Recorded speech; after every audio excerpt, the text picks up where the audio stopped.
Okay, so good morning and welcome to my vlog. Okay. Anyway, so this morning we'll be talking about cell parts and functions. Yes, Pat, can you say it at the back?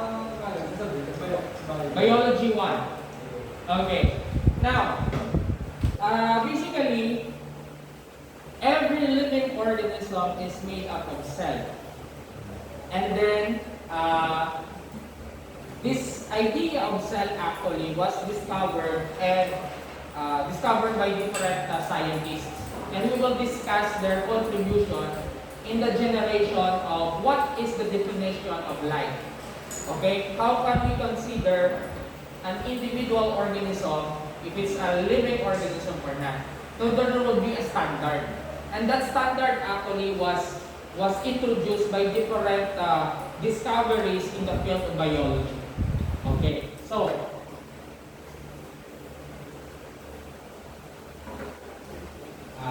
for a while.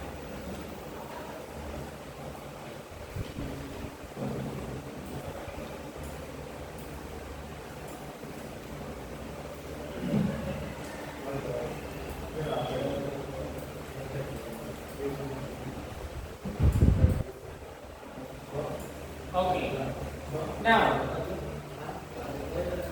the cell theory presents three important aspects of how are we going to define living organism. First and foremost, statement number one, all organisms are composed of one or more cells, okay, that was introduced by Sliden and Swan. Okay, so what do we mean with this statement number one? Regardless of their size, okay, whether it is a multi-celled organism or a unicelled organism, okay, what's the commonality between bacteria and elephant? What's the commonality between a gigantic whale and a single ant and a very small ant? Okay, what's the commonality between them? All of them are made up of cell. If it's only one cell, then we consider them as a single cell organism. Just like the most successful organism that thrived here on Earth, bacteria. They are single organism. Okay? When it comes to multi-cell organism, just like humans, okay, we are made up of different types of cells with different functions. Okay, but have you ever asked yourself, how come a single bacteria is capable of surviving, even though the complexity of its structure is not that much compared with a multi-cell organism? Okay, so that's what we're going to talk about later, cell parts and function. Okay, number two. The cell is the basic unit of life in all living things. Okay, that is also introduced by Sliden and Swan. Now, imagine if there is an asteroid that hits the Earth. And then you discover that there is an organism there. Okay? There's an organism. How would you qualify that? Is it a living or non-living? So what would be your standard? In the case of virus, would you consider virus as a living organism? Enzo, yes. Yes. Why? Because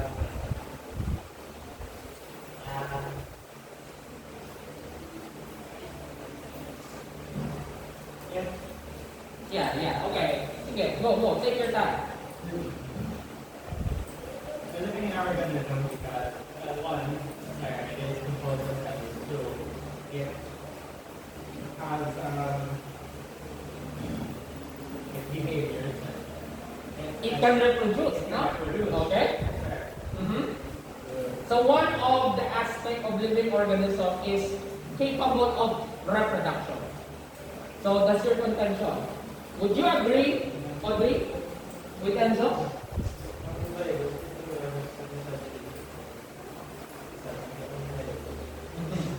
So you're trying to say that virus is not capable of, it doesn't have its own machinery. It needs a host in order for it to start infecting the host and then reproduce. What about bacteria? Does it need a host?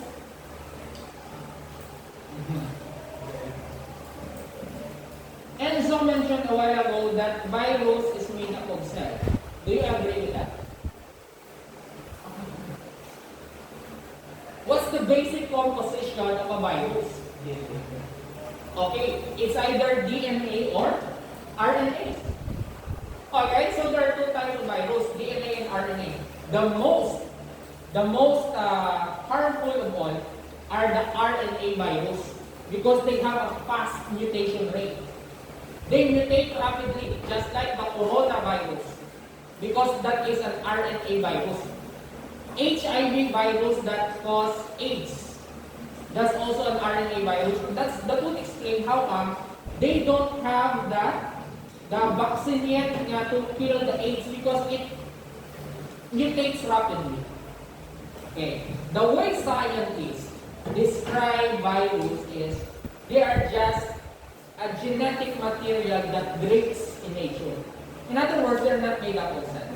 So we cannot consider virus as a living organism because one of the standard is they are made up of cells. Do you get my point? Sige. All cells are produced by the division of pre-existing cells. In other words, all the types of cells here in that thrives here on Earth are the result of reproduction coming from the existing cell. Cell begets cells, life begets life. Okay? So take note of that. Sige, I'll discuss that in details. So this is statement number 1. You can see that regardless of the size, from unicellular to multi-celled organism, they are made up of cells. Okay, regardless whether they are multi-celled or unicellular organism. They have one commonality, cell. Okay. Okay, statement number 2, organism, organ, cell, you can see that it has a different level. From very simple to the most complex. In other words, the cell, you can see that even if it's an individual cell, it is capable of performing different life processes. What are the different life processes? Reproduction. What do you call this? What else? Who can help me? Reproduction, capable of responding to the environment, irritability, okay, capable of metabolism.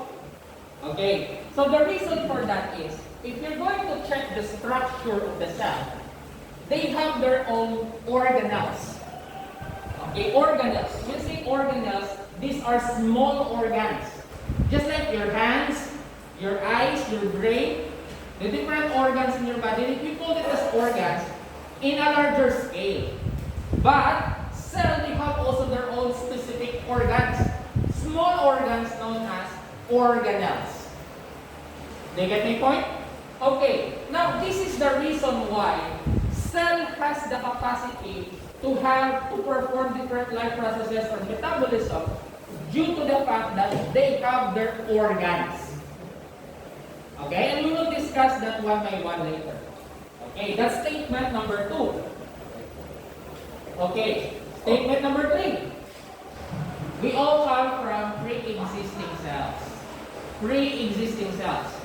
If it is a unicellular organism, just like the ancient bacteria, they don't reproduce sexually. They may reproduce asexually through fission.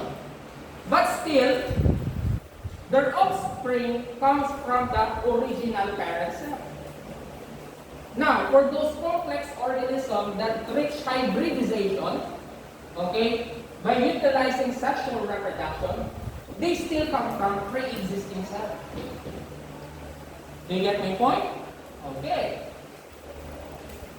Now, right after, you can see that the multicellularity of an organism, okay, would start from the fertilized egg, zygote. That is a unicellular organism, but that is a diploid. When I say diploid, idea about diploid? They contain complete sets of chromosomes. In the case of humans, we have 46. And that 46 come from 23 coming from the father, okay, which is donated by the male gametes, spermatozoa, and the other 23 is donated by the mother. Okay, that's why, okay, remember that the sperm cell could either contain X chromosome and Y chromosome, while the egg cell contain only X chromosome. Now, if this sperm fertilizes the egg, it's going to be XX, so it's going to be female. If this spermatozoa first fertilizes the egg, it's going to contain X and Y, so it's going to be a female. So most likely, it will enroll in a private school exclusive for boys. Okay. Yes? Mga ibang yes, sir, inbred na sir ako. Come again.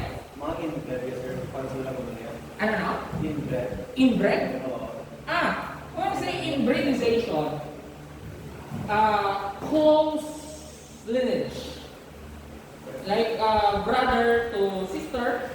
Okay, usually they are doing that sa mga animals if they want to lack the genes for preservation. But long time ago, it happens in kingdom in Europe because they don't want that their wealth will spread. Okay, or will be shared with another clan. So, for example, a parent, king and queen, has a daughter and a brother. What they're going to do is one of their offspring or children or child will be sent in a faraway kingdom. Will be raised as a, without knowing them that they're brothers and sisters. Arranged marriage. Okay? To preserve their wealth. So that's very funny. The problem is, if the genes is so related, there's a tendency that there will be a lot of deformities and abnormalities that will come out because same set of genes would result to the expression of abnormal genes. That's why you notice there is hemophilia, bleeder's disease that is common among the lineage of Queen Elizabeth. Is that the result of it? Right? Okay, I hope you get my point. So there's always a debate.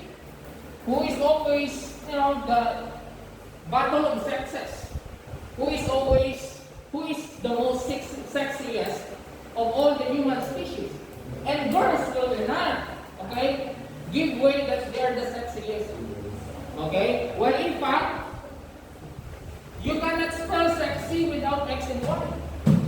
Right? So, males are the sexiest among the species. Okay? Okay, just kidding. Alright. Sige. So, this is the development from a unicellular organism, which is diploid. It will divide into 2. 2 will divide into 4 in the process of mitosis na, because mitosis is for diploid cells, somatic cells.